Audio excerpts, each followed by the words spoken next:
apapun juga faktanya bahwa peternakan itu adalah untuk membangun kehidupan yang lebih baik. Jadi apapun PKM-nya, orientasinya adalah untuk membangun kehidupan yang lebih baik.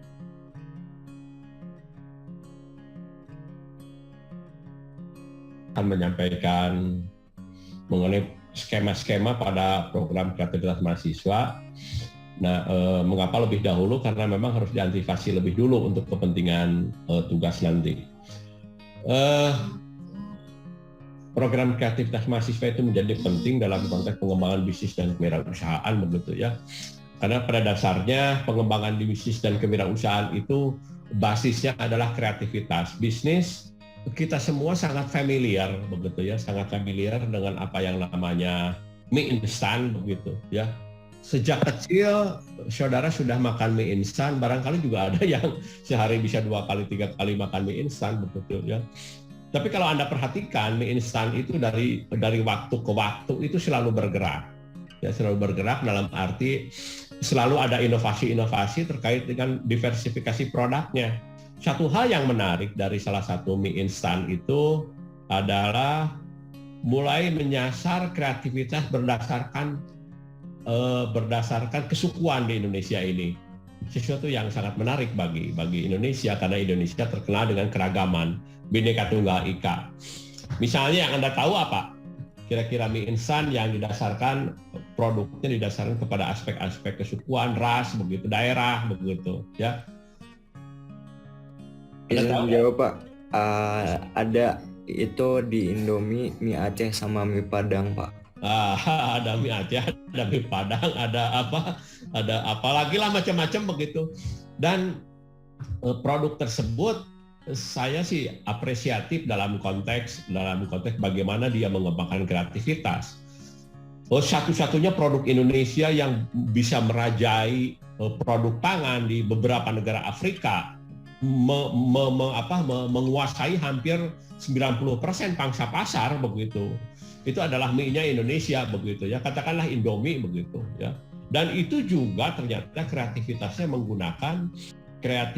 menggunakan basis-basis budaya lokalnya begitu ya, basis-basis budaya lokalnya. Jadi itu adalah bagian yang menjadi kekuatannya begitu ya. Kalau di Afrika mungkinlah mie begitu ya, mie kwanu begitu, mie begitu dengan nama-nama Afrika. Nah, tapi apapun juga ada beberapa hal yang barangkali Anda tidak terlalu sadari, bahwa dia sudah masuk ke ranah hati, bukan lagi ranah pikiran. Ya, sehingga kalau Anda misalnya menikmati mie rasa ayam bawang, meskipun berbagai merek yang lain itu juga ada ayam bawangnya begitu, Anda akan merasakan satu perbedaan. Malah pada waktu dimasak saja, belum dimakan, Anda sudah bisa merasakan rasanya seperti apa. Sebenarnya sih saya ingin memberikan tekanan kepada Anda bahwa kreativitas adalah modal terpenting dalam konteks bisnis dan pengembangannya untuk menguasai pangsa pasar. Tanpa kreativitas tidak mungkinlah pangsa pasar itu terus dikembangkan. Beberapa tahun yang lalu saya juga terlibat dalam konteks satu riset dari perusahaan sepeda motor. Bagaimana orang muda mahasiswa itu menyukai model sepeda motor, warna dan bentuknya. Kalau nggak salah 2 tahun lah, Unpad mengambil peran dalam konteks riset di samping perguruan tinggi yang lain ya, perguruan tinggi yang lain. Bagaimana sih sebenarnya bentuk-bentuk sepeda motor yang disukai oleh anak muda di Indonesia? Nah, itu respondennya mahasiswa, ya kebetulan dari merek terkenal juga begitu. Saya melihat itu bahwa ternyata sampai sebegitunya begitu ya, kreativitas itu harus dikembangkan dalam konteks menguasai pangsa pasar, melanggengkan bisnis kita begitu. Jadi apapun juga Anda katakanlah nanti ke depan punya wirausaha, riset dan pengembangan RD, research and development begitu, harus tetap dipertahankan meskipun perusahaan Anda itu kecil. Harus disadari tidak boleh statis. Tidak boleh statis. Barangkali itu yang menyebabkan banyak produk-produk tradisional di Indonesia yang tidak berkembang kalah dengan produk-produk yang baru begitu. Ya, nah itu penting. Oleh karena itu mari kita belajar kreativitas ini sebagai bentuk daripada pengembangan bisnis dan kewirausahaan ini. Oke, kita masuk belajarnya di mana? Belajarnya sekaligus juga dalam konteks mengusung menantang diri pribadi begitu ya, mengusung Unpad dengan menantang diri pribadi untuk terlibat dalam program kreativitas mahasiswa. Nah, ini cerita umum saja dulu begitu ya, cerita umum saja dulu. Program kreativitas mahasiswa ini dulu tahun 80-an itu sudah ada. Namanya program inovatif dan produktif. Ya, program inovatif dan produktif. Pada waktu kuliah saya termasuk yang bisa masuk ke nasional, bisa masuk ke final begitu ya di Jakarta, sesuatu yang membanggakan dalam perjalanan hidup saya sebagai mahasiswa. Mengapa begitu? Saya mahasiswa datang dari kampung, tidak pernah tahu Jakarta begitu ya, tidak pernah tahu Jakarta, dan pada waktu mahasiswa saya diinapkan begitu dalam konteks lomba seperti ini, lomba kreativitas ilmiah ini di Hotel Indonesia. Dulu tidak banyak hotel begitu, yang paling keren adalah Hotel Indonesia begitu. Saya 2 malam di sana begitu dalam konteks lomba karya inovatif produktif ya tahun 80-an begitu ya, tahun 80-an. Nah, dengan pengalaman itu saya juga ingin berbagi kepada Anda begitu. Saya juga pernah membimbing tapi tidak sempat, anak bimbing saya tidak sempat juga masuk ke nasional. Mudah-mudahan sekarang kita masuk ke nasional. Nah, PKM ini akan bermuara di PIMNAS. PIMNAS itu adalah PON, hajat terbesar kompetisi ilmiah untuk mahasiswa. Ya, kalau olahraga kan ada PON begitu, sejenis PON-nya lah begitu di Indonesia. Namanya PIMNAS itu. Bagaimana sekarang keterlibatan mahasiswa di Indonesia? Tahun kemarin, berarti tahun 2020 ya, tahun 2020 begitu ya. Jumlah proposal dari seluruh Indonesia yang berhasil masuk upload, berhasil masuk upload itu ada 65 ribuan ke Dikti, belum yang tidak berhasil upload. Mungkin kalau saya sih taksiran saya sekitar 2 kali lipat atau mungkin 2 kali lipat lebih ya dari proposal-proposal yang masih dalam bentuk draft tidak berhasil masuk upload ke Dikti. Mungkin 100 ribu sampai 120 ribuan begitu ya. Nah, dari 65 ribu didanai sekitar 4.522 begitu ya. Jadi bagaimana tingkat persaingannya? Tinggi sekali. Yang harus kita perhatikan dalam konteks ini adalah dari 65.000 sampai dengan ada 4.500-an yang didanai. Sebagian proposal itu tidak sempat diperiksa secara substansi. Karena mahasiswa mempersiapkan proposalnya itu tidak sesuai dengan pedoman. Ya, jadi gagal di aspek administratif. Sungguh sangat sayang sekali. Pada waktu Anda sekarang mulai berpikir mengenai kreativitas, tidak sempat dibaca oleh reviewernya karena Anda gagal di administrasi. Oleh karena itu, nanti tolong perhatikan administratifnya, ya, administratifnya. Sambil jalan saya ingatkan terus bagaimana titik-titik yang krusial yang bisa menggagalkan Anda untuk masuk ke ranah proposal yang bisa diapresiasi setidak-tidaknya oleh para reviewer nasional begitu ya. Nah, jumlah mahasiswanya itu sekitar 18.000 yang dibiayainya. Kemudian dari berbagai dari tahapan-tahapannya akhirnya ada sekitar 735 tim yang masuk ke PIMNAS di Medan. 22 sampai 30 Oktober ya. Nah, itu di sana ada hajat mahasiswa besar begitu. Yang dekat-dekat mahasiswa datang ke sana. Tapi sebagian juga mahasiswa itu karena belum merasa aman masih daring. Siapa saja yang masuk PIMNAS tersebut? UGM 126 tim, IPB 66, Unpad kalau nggak salah Unpad itu berapa ya? 3 atau 4 begitu ya timnya. Jadi sangat jomplang sekali begitu, sangat jomplang sekali. Mengapa? Karena di sana itu sudah membudaya namanya program kreativitas mahasiswa ini di IPB, di UGM, di UB, di ITS, di UNER, di Hasanuddin. Budayanya sudah bagus, di Padang sudah membaik, di Riau sudah membaik, di Jambi juga sudah membaik. Nah, tahun ini mari kita bangkitkan semangat program kreativitas mahasiswa ini, begitu. Mudah-mudahan Unpad bisa lebih baik tahun ini, ya.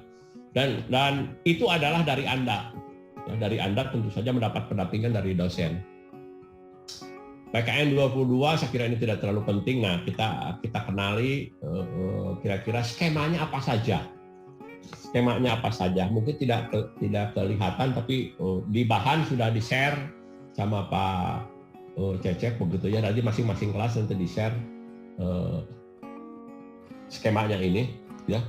PKM Research, ya, harus diingat syaratnya itu. Berarti jumlah dananya 5 sampai 10 juta, anggota mahasiswanya 3 sampai 5 orang, ya. 3 sampai 5 orang, ada persyaratannya, mohon diingat, harus ada 2 angkatan yang terlibat dalam konteks tim tersebut. Jadi kalau 3 berarti di angkatan Anda 2, yang sama angkatannya nanti cari anggotanya 1.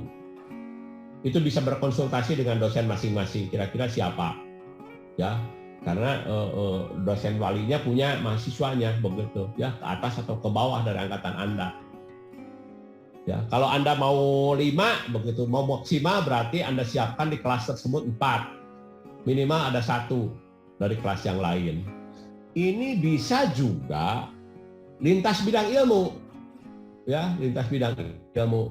Itu sangat dianjurkan. Katakanlah mungkin kalau Anda semua itu terkait dengan kewirausahaan, misalkan ada teman ekonomi bisa, atau ada administrasi bisnis, atau mungkin agribisnis pertanian. Itu bisa begitu ya, pelibatannya. Ya tentu saja mempertimbangkan jumlah anggotanya, total ya jangan sampai lebih daripada 5 begitu ya. Yang pertama PKM Research. PKM Research itu ada 2, yaitu PKM Research Eksakta dan PKM Research Sosio-Humaniora. Mungkin kalau yang terkait dengan pengembangan bisnis dan kewirausahaan lebih banyak kepada Research Sosio-Humaniora. Begitu ya. Apa sih sebenarnya kaitannya dengan pengembangan bisnis dan kewirausahaan? Tadi sudah saya katakan bahwa namanya bisnis, research development itu menjadi bagian penting. Riset tidak hanya aspek produk, tapi riset juga harus menyangkut aspek pasar. Misalnya Anda terkait punya ada sekarang tuh telur omega 3, ada telur itik omega 3, telur ayam ras dengan kandungan omega 3. Bagaimana sih sebenarnya pandangan masyarakat terkait dengan telur ayam dengan omega 3 tersebut? Itu bidang riset. Produknya sudah ada, produknya sudah dipasarkan, tinggal risetnya, bagaimana responnya, bagaimana respon terhadap produk, bagaimana respon terhadap harga. Daging domba misalnya, mengapa sampai saat ini tidak bisa jadi konsumsi rutin harian seperti daging sapi? Apa sih sebenarnya faktor-faktor pembatasnya? Itu sangat relevan sekali dengan pengembangan bisnis dan kewirausahaan. Ya, itu adalah salah satu contohnya. Ya, salah satu contohnya. Tapi kalau seandainya menyangkut aspek katakanlah ada pakan yang bagus untuk domba, riset responnya seperti apa? Katakanlah yang tadi misalnya bagaimana cara pemberian pakan sehingga menghasilkan telur dengan omega 3, omega 6 dan omega 9. Itu masuknya riset eksakta, bukan riset sosial humaniora. Ya. Menyangkut aspek sikap dan perilaku orang, ya, sikap dan perilaku orang itu masuk semuanya dalam riset eksakta. Ya. Saya kira yang paling relevan, bukan berarti tidak relevan, yang paling relevan itu adalah untuk pengembangan bisnis dan kewirausahaan adalah riset sosial humaniora. Ada untungnya, riset sosial humaniora itu biasanya penggemarnya sedikit. Di PIMNAS, di proposal begitu, ya.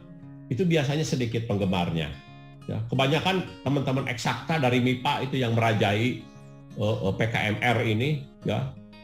Dari kedokteran, di tempat lain kalau di Unpad kedokteran juga tidak berpartisipasinya sangat kurang begitu ya.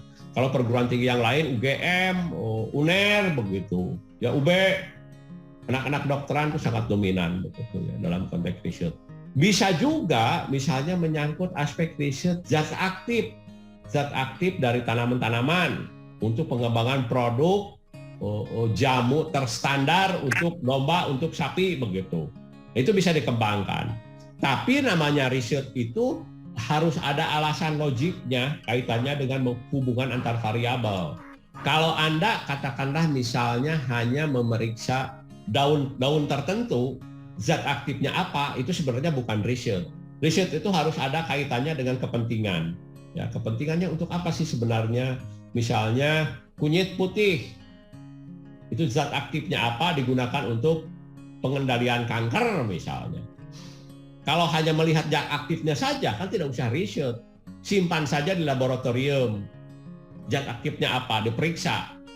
Katakanlah dalam konteks peternakan, daun kaliandra, berapa kadar proteinnya? Tinggal nyuruh saja ke laboratorium begitu, ya. Seperti itu. Jadi harus diingat, harus terkait dengan kepentingan-kepentingan tertentu, baik pengembangan ilmu maupun kebutuhan langsung masyarakat. Dalam konteks PKM ini, ya, dalam konteks PKM ini, riset, skema riset dan skema-skema lainnya diupayakan harus terkait dengan memecahkan masalah yang ada di masyarakat. Begitu. Ya, nanti kita masuk ke sana. Begitu, ya. Riset juga harus ada gunanya. Katakanlah seperti contoh tadi, sebenarnya apa sih zat aktif daripada kunyit putih dalam konteks pengendalian kanker misalnya? Bagaimana mekanismenya? Nah, begitu, seperti itu. Nah, itu jadi memecahkan masalah masyarakat secara real. Itu jenis PKMR, ya, riset sosial humaniora, riset eksakta dan riset sosial humaniora. Anda tinggal pilih saja nanti, mangga, kalau mau di riset. Yang kedua, PKMK kewirausahaan. Saya kira ini sangat relevan sekali dengan pengembangan bisnis dan kewirausahaan. Nanti kita masuk ke sana satu-satu. Kemudian kewirausahaan di sini nanti jumlah mahasiswanya sama 3-5, pendanaannya 5-10. Nah, ini kewirausahaan itu tidak terikat bidang ilmu. Ya, tidak terikat dengan bidang ilmu. Katakanlah Anda itu sebenarnya fakultas peternakan, tapi ya mungkin kewirausahaannya punya produk apa begitu. Tapi supaya relevan dengan apa? Supaya relevan dengan mata kuliah, dianjurkan untuk PKMK ini adalah tema-tema yang sesuai dengan bidang ilmu saudara, begitu ya, peternakan. Kemudian ada pengabdian kepada masyarakat, ya, PKM, nanti rinciannya nanti saya sesudah yang umum ini merupakan solusi iptek, bisa teknologi, bisa manajemen. Katakanlah misalnya pengabdian masyarakat, bagaimana satu proses manajemen untuk pembiayaan usaha ternak skala kecil. Mengapa itu harus dilakukan? Pembiayaannya dipikirkan, diimplementasikan kalau Anda punya model misalnya. Karena apa? Peternak skala kecil itu tidak bisa mengakses kredit formal, meskipun faktanya bisa mengembalikan. Mengapa? Karena tidak punya agunan. Bagaimana dibuatkan sistem agunan yang didasarkan kepada trust misalnya, ya. Kepercayaan sajalah agunannya. Karena kalau bank sudah tidak bisa, ya, bank sudah tidak bisa karena agunannya harus dalam bentuk sertifikat tanah. Kalau peternak-peternak kan meskipun punya lahan sedikit, biasanya tidak dalam bentuk sertifikat. Itu pengabdian masyarakat. Kemudian PKMPI, penerapan iptek. Nah, ini ada satu yang membedakan nanti antara PM dan PI. Ini PM itu untuk masyarakat, PI itu untuk usaha. Ya, iptek itu untuk usaha, di mana usaha tersebut untuk memperbaiki manajemen atau untuk memperbaiki teknologi. Sehingga dengan adanya inovasi yang saudara masukkan ke perusahaan tertentu akan terjadi peningkatan kinerja usahanya, begitu. Saya kira kita akan membahas 4 ini, ya, 4 ini secara rinci: PKMR, PKMK, PKMPM, dan PKMPI. Oke, kita masuk di sini yang PKMR tadi riset meliputi penelitian sosial humaniora, meliputi mengungkapkan hubungan sebab akibat, penelitian deskriptif tentang perilaku sosial, ekonomi, pendidikan, kesehatan, budaya masyarakat, baik terkait dengan kearifan lokal maupun perilaku kontemporer, begitu, ya. Ada nggak sih sebenarnya hubungannya, misalkan dalam konteks budaya lokal itu domba Garut dengan pelestarian potensi genetik di Jawa Barat ini domba itu orang Garut, orang Bandung itu pasti mengenal namanya domba aduan. Budayanya berkembang domba aduan. Sebetulnya bukan diadukan begitu ya, ketangkasannya dioptimalkan begitu ya, kurang lebih seperti itu. Nah, PKMR. Kemudian KMK. Nah, di sana ada tujuannya, bertujuan untuk menumbuhkan pemahaman keterampilan mahasiswa yang menghasilkan komoditas. Jadi kata kuncinya PKMK ini ada komoditas unik, komoditas tersebut berorientasi profit, tapi mencerminkan muatan intelektual. Mencerminkan muatan intelektual, artinya harus berdasarkan ilmu pengetahuan dan teknologi begitu. Kemudian PM, pengabdian masyarakat, dan pengabdian masyarakat itu juga menerapkan teknologi dan manajemen, tapi sasarannya adalah mereka-mereka yang non-profit. Non-profit itu apa? Misalnya kalau di masyarakat ada ibu PKK, ada kelompok tani. Kelompok tani itu adalah profit, menghasilkan keuntungan. Maka masuknya ke PI. Kalau ibu-ibu PKK berorganisasi itu tanpa orientasi profit, maka masuknya ke PKMPM. PKMPM. Ada yayasan pendidikan begitu ya untuk anak-anak duafa atau rumah singgah. Kalau di perkotaan biasanya ada rumah singgah untuk ya anak-anak yang tidak terurus begitu ya, ada rumah singgah. Nah, itu PKM-nya PKMPM. Oke, jadi barang. Kemudian PI, PKMPI. PKMPI itu penerapan ilmiah untuk masyarakat yang berorientasi profit. Kelompok tani, kelompok peternak, usaha kecil, usaha yogurt, usaha telur asin, penjualan ayam. Ini macam-macam. Tapi yang jelas bahwa objek yang menjadi bagian untuk program ini adalah mitra-mitra yang berorientasi kepada profit, artinya usaha, begitu ya, usaha. Oke, kita lanjut. Harus diingat ya, apapun juga faktanya bahwa peternakan itu adalah untuk membangun kehidupan yang lebih baik. Jadi apapun PKM-nya, orientasinya adalah untuk membangun kehidupan yang lebih baik ya, termasuk di dalamnya adalah peternakan. Ini barangkali catatan penting bagi kita. Kadang-kadang kita itu lupa, kita itu jago pakan begitu, ngurus pakan saja. Tapi apakah pakan tersebut bisa digunakan oleh peternaknya untuk membangun kehidupan yang lebih baik? Ujung-ujungnya adalah kehidupan yang lebih baik supaya peternak itu bisa mensekolahkan Anda, anak-anaknya sekolah kedokteran, sekolah peternakan, sekolah kedokteran hewan dan lain sebagainya. Ya, jadi harus diingat itu peternakan itu adalah untuk membangun kehidupan.